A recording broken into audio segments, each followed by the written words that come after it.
Hello, everyone. Hello. It has been a couple of days. It will be 4 months that I left the United States. So you can consider this a follow-up video on the challenges I've had, the joy that I've had, and just life in general living outside the United States. Hi, my name is Carolyn Chebaro, and if you're new here, where have you been? Welcome, welcome, welcome. I would appreciate it if you subscribe. And to those who are returning, thank you very much indeed from the bottom of my heart. I have a list of questions that I'm going to answer for you or to you about this process, this journey. As a recap, I left the United States, Miami, Florida in particular. I left April 15th. And I had a roundabout way of getting here, but I am currently in the UK. I have lived here before, and my family is here. My sister is in Bridgend, Wales, where I am at the moment, and I have nephews in two places in England. I have lived in England, and I also spent a good number of years in Northern Ireland, in Belfast, and just outside of Belfast in a town called Bangor. So I am sitting on the steps of a medieval castle that was constructed in 1108. It's on top of a mountain or a hill, and it surveys the whole of Bridgend. And Bridgend is just behind me here. And it's very interesting because you can drive down there and see this sitting perched up on the hill. I like that. I find the history of it so very, very interesting. But as I said, I do have questions here that I'm going to answer for you. And if you have any other questions, if I missed something here, let me know in the comment box below, and I'd be happy to answer them for you. The first question was, how does living in the UK compare to the USA? Which is a question that you would assume everyone would ask. So I'll answer that. As I said, I've lived here before, so I'm very familiar with everything. Even the simple going into a grocery store where certain items are located will be different in the U.S. compared to here. And where you go about purchasing items for a home, it's just a little bit different. It is very, very similar. And I marvel because when I first came over years and years ago, it was like chalk and cheese. It was completely different. And I suppose with the world getting smaller, everyone is sort of amalgamized, and so in my eyes it's not that different. So I don't see much of a difference, aside from the fact that I did try and record this earlier this morning. I messed up, but earlier this morning I had a coat on because it was that cold. And yeah, and the joke is here that I think that recently, because of global warming, it's gone the reverse here. And it has gone from winter right into autumn because it's been quite cold. And so that is a difference. The climates, the seasons are a difference, are something that I've noticed. Where I was living in South Florida, it was just hot and hotter. And here it's just quite the opposite. Little things, obviously the driving is different. The cost of the petrol is much higher. The cost of food is not as expensive. So, it swings and roundabouts, the cost of everything and the lifestyle. Another question I got was, what are the challenges? What have the challenges been? And as I just previously stated, it's the weather. The weather has been a challenge for me, and my family always teases me, how many layers today? Is it a 3-layer, or do I have to have 4 or 5 layers on? Yeah, that's been a challenge. And the other challenge is, if you know me, I have traveled here with Miss Evie, my Chihuahua, and Miss Evie thought that maybe she could learn how to fly. She jumped off the bed, and consequently she's had surgery on her leg, hand, paw. She has a plate with 7 screws in it.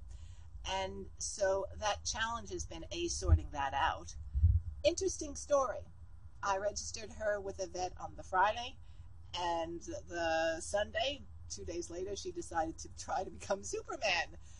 So that was lucky. So navigating all of that, as she's gone to one of the best surgeons in the country, naturally, and that delayed my departure on my next portion of this journey that I'm taking, because she has to be in a cage without walking for 3 months. Just she can go outside, she's carried, put down, and then brought back to the cage. So that threw me off for a couple of months. And so that was a big challenge. If you're a dog owner, raise your hand. You know the emotions that all entails. Yeah, it was an interesting time. It continues to be an interesting time. Which leads me into my next stop and where I will be going. So at the end of the summer, I will take Miss Evie back to the vet, and once she gets the all clear, then we are going to catch a ferry, and we will be going from Wales into the Republic of Ireland, and then I will drive up north into Northern Ireland, where I have lived, where I have quite a number of friends, and again, it feels like home to me. And luckily enough, if I didn't mention, I have purchased a car, so I can do this, and it gives me the freedom to go out and about, which makes the differences less from the United States and from and the UK. So it all sort of ties in together, and I feel complete gratitude and blessed for having this car. And so I will be going over to Northern Ireland September time, end of August, September time, and then I'll be exploring and seeing where I'll go next. You know, many people ask, well, why are you here? And it's, as I've said in a previous video, I knew I needed a change, and I knew that if I hadn't made that change when I did make it, I might not, and I might be stuck in the same old routine, which was, quite frankly, was really boring me to silly. And I just realized, no, you're in charge here, Carolyn. You've got to make a change. And that's what I did. And it took longer than I thought, but then everything usually does. Which leads me to my next question. What would you advise someone who wants to not necessarily move here, but leave the country? And here is where I can tie in my current environment and what I actually did and all the processes that it took, and my life as a realtor for 25 years. So I get this obviously was a complete change in environment and in living expenses and in living lifestyle. And all I can say is that once you make a decision to make a change, then somehow, I don't really know the mechanics of it, but the path opens and you will figure out what you need to know. And if you start on this journey with the end in mind and create a plan and where you are now and where you want to be, and I think I did a video on that, I'll stick it above. You start where you are now, but where you want to be, and you work your way backwards. All the things, all the steps that you need to take to get you to where you want to go. And of course, will there be changes? And will there be bumps in the road? Yeah, there will be lots of them. Lots of things thrown at you. I found that with me, with my situation. It took me 2 years to make the change, and I got all caught up in the process, and it wasn't until I actually sat on that plane and for the week, maybe 2 weeks after, did I think and realize exactly what I had done and the change that I had made in my life. I can tell you another story. I flew initially with Miss Evie to Dublin, and that's a whole nother story, not flying directly into the UK. But I flew with Miss Evie into Dublin, and my sister came to collect us and to bring us back. And as I lay in bed that first night, I've never had a panic attack, but I just shot up and thought, oh my word, what have I done? I have sold everything, and now what? And I really, really panicked. And so I think that was just an accumulation of everything that I had done. Luckily enough, my sister was in the bed next to me, and she said, you know, you're just tired. And that was really the start of my change. I've moved locations. So next on my list is what has surprised you the most about living in the UK. And the one that comes top of mind is the cost of my glasses. Because I needed new glasses, and so I waited till I got here, and I purchased 4 pairs of glasses. 2 are just distance, this one and another pair, and reading glasses and sunglasses, prescription sunglasses. And that, including the test and a special test for someone of my maturity, was about $400.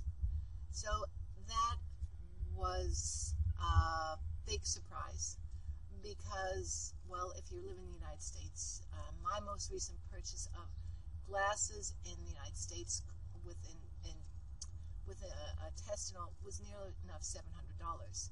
So queer difference, an incredible difference. And the equipment that they use to test my eyes, these mature eyes, was no different than I would have gotten on the other side of the Atlantic. So that was a really, really big challenge and a surprise because I hadn't purchased glasses here for several years. So that was a pleasant surprise for sure.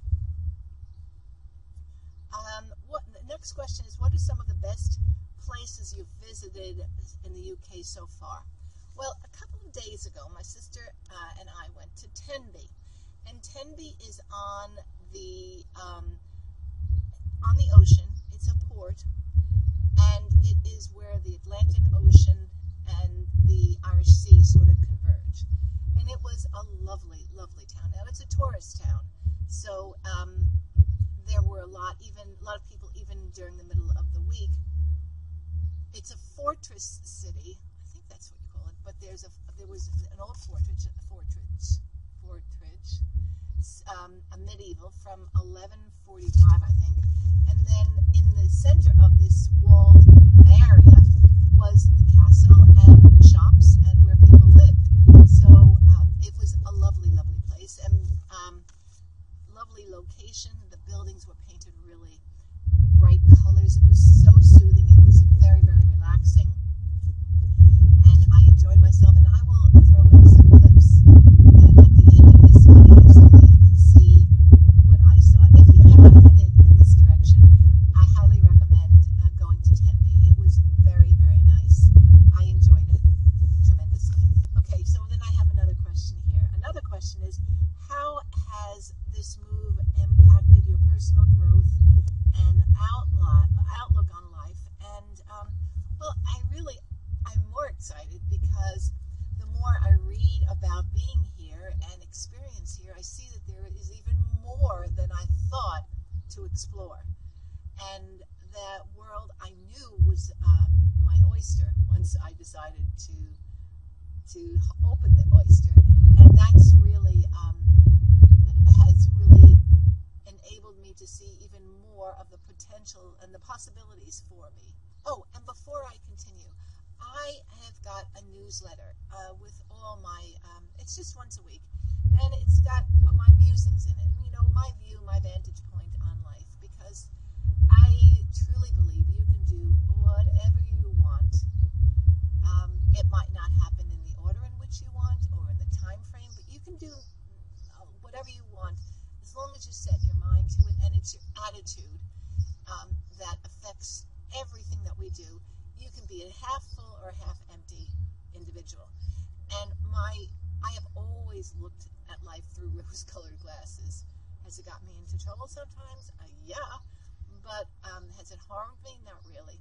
Maybe 1 or 2 times. But so I have got this newsletter, It's my view of life, and I would love you to subscribe. I will put the link below. The other question is, has my daily routine changed since I moved abroad?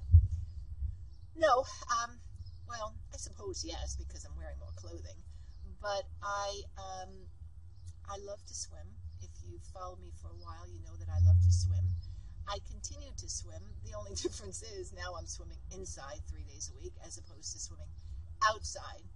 I am trying my best to get outside as often as I can with the weather permitting, because I do like being outside. I do like breathing the fresh air and being out in nature. And as far as habits and routines, I still swim, as I said, and I still do my journaling, and I still read, and I still try and face life and try to be the best human being I can. And that hasn't changed no matter where I am or where I live. I'm just enjoying it, and I hope that this video inspires you and motivates you and gets you to think, well, if she can do it with a chihuahua and a lame leg, perhaps you can do it, and perhaps you might just want to make a change and see the world from a different point of view, a different vantage point. Because, you know, all the stuff that we have will still be here when we're no longer. And the one thing that we can create are fond memories of this life that we're leading. So before I get really too deep into this, I just thank you very, very much for following me. And I thank you very, very much for listening here. If you haven't subscribed, please subscribe. I appreciate that.